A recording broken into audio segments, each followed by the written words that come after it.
So I'm cooking Finnebrog Naked without the moo, plant-based mince pizzas, but what that involves is basically a sloppy joe. So I've taken the mince and cooked it with a little red onion, some spices, tomato sauce and some fresh coriander. That's in here. It's really lovely, full of warmth and flavour. And I've got some wholemeal dough.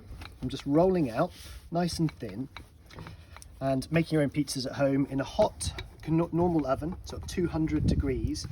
You're going to be cooking them in a pizza oven. It's obviously a little bit faster. So I've got one in there. I'm just watching it carefully to see the mozzarella melting.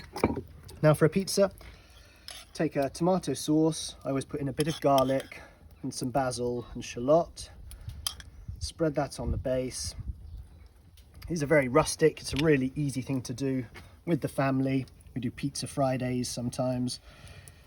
That's that sloppy joe mix. I've got a twist in here as well, which is a Mexican theme. It's chili chocolate. So I use a little bit of smoked chili and some dark chocolate. Sounds weird, but trust me, it's delicious. A little bit of torn mozzarella.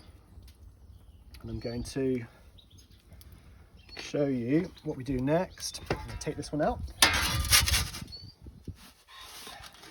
As you can see, we're very nearly there. I'm going to let some of that cheese cook, but it's as simple as that. Sloppy Joe plant-based pizza.